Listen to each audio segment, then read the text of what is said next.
and welcome to Get a Grip. And today we're talking about Google Tag Manager, which I think is the most underrated free Google tool that you can use for your website.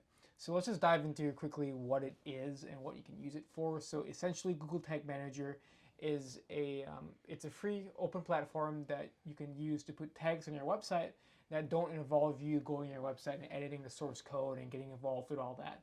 So essentially what it is it lets you put a series of tags and triggers on your website to track behaviors and just metrics that aren't readily available on Google Analytics. So with Google Analytics, you have your basic, your basic tracking like your page traffic and maybe your time on page and things like that. But if you want to get more granular or more specific, like if you have a button or a submission form or something like that, Google Tag Manager is the perfect platform to start tracking things at. So, if you have a submission form and let's say your website, globreach.com, on globreach.com, it'll be globreach.com/contact. And after someone fills out a form, it'll be globreach.com/contact/confirmation.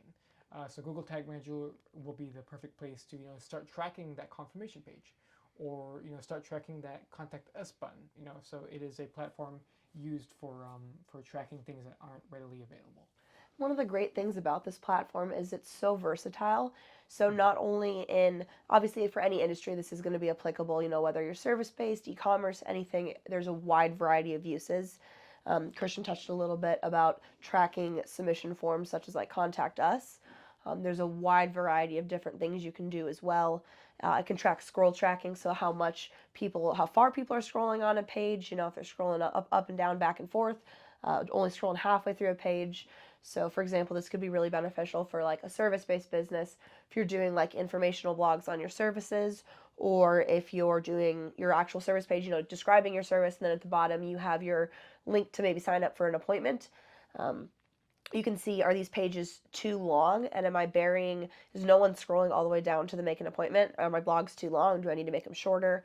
If you're e-commerce, this can be beneficial for like how you order your products. So if people aren't scrolling super far into the page, maybe you need to switch up what products are on top, put higher value products on top.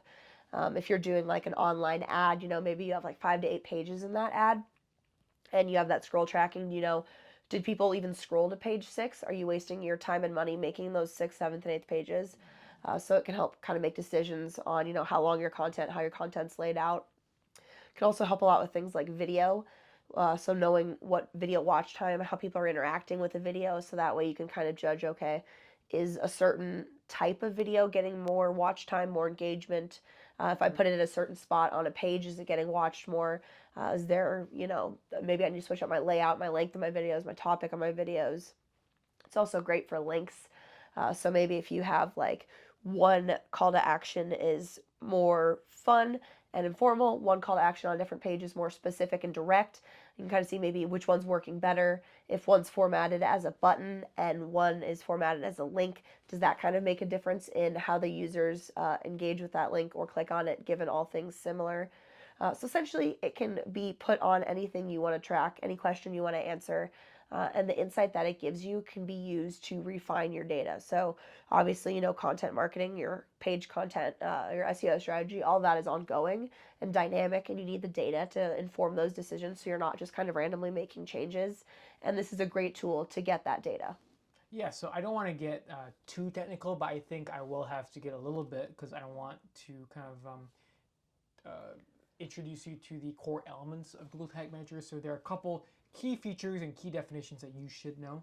So right off the bat, when you create a Google Tag Manager account, by the way, it's a pretty easy, fast setup process. So um, you know, if you want to do that, it's not something that time shouldn't be a hindrance to that. But when you do set up your Google Tag Manager property, I will say the first thing you will see is something called a container. So a container is what you will have your website's tags and triggers in. So the very first thing in Google Tag Manager is to create a container. And once you create a container, you'll have two snippets of code, one to put in your head and one to put in your body. So you'll need to put that onto the back end of your website. So that is what your container is. The container is basically where all the magic happens. So it's like how with Google Analytics, we call it a Google Analytics property. With Google Tag Manager, it's called a Google Tag Manager container. And once they're in the container, you will have access to start making tags triggers, and you'll also have your variables in there. So let me start with triggers.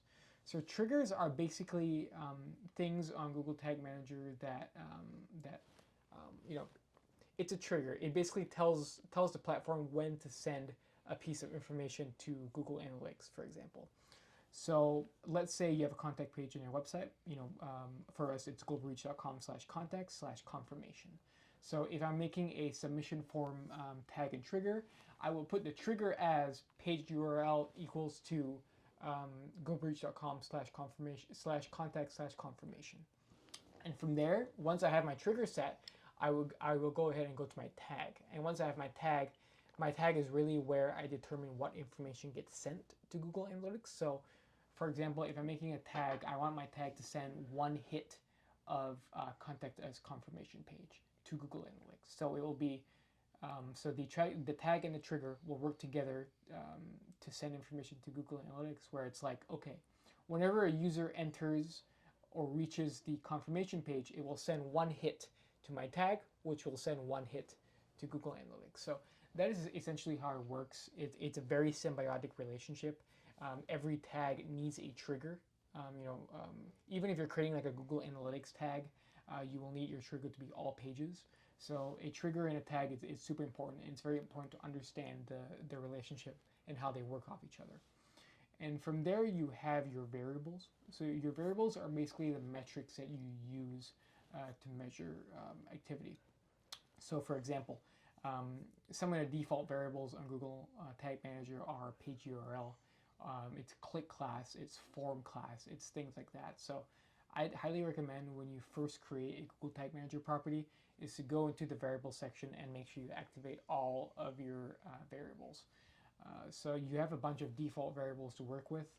You can also create your own variables, but that requires its own video. That requires a little bit more experience.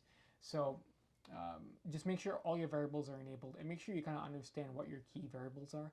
I'd say some key variables are page path, click text, form text, and there are a couple others as well that you should take note of. And otherwise, that's basically the core elements that you need to know. There's obviously so much more that you learn as you start working with the profile or working with the platform, but having the definitions and knowledge down for containers, triggers, tags, and variables is super important. So if you're asking yourself, should I start using Google Tag Manager? Ultimately, the answer is yes. What you're going to use it for, what kind of tags you're going to use, where you're going to put them, based on your own unique goals, what you're trying to achieve, what action you're trying to track. So maybe have that in mind before you start your Google Tag Manager strategy. Now is actually a great time to get started with Google Tag Manager, since Universal Analytics will be being replaced by GA4 this summer. Now is a great time to just start. If you're not using either of those platforms, start using them, start learning them, start kind of integrating them together. One of the other kind of major pros, which Christian touched on a little bit, is your Google Tag Manager can be integrated with your Google Ads. So you can get that insight not only onto, page content, but onto ad content and ad copy and performance as well. We do have another video of that on our YouTube channel with step-by-step instructions on how to set that up.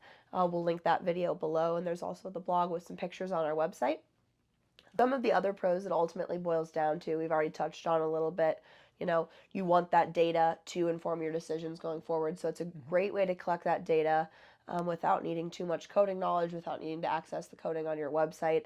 So it's a great way to get that data, track conversions, because ultimately, you want to be really gauging conversions. Conversion tracking is a very important performance metric. And then the versatility is obviously a major pro. Yep. There are a few cons. We've touched on there's a lot of different types of tags you can have. If you have way too many tags, it can sometimes slow down your site.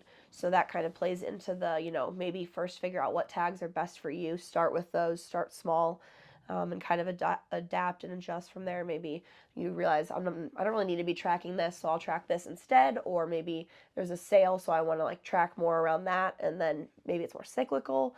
That also ties into, it can be a little hard to learn at first. It's not super beginner friendly. So just maybe picking one or two types of tags, learning those, starting there.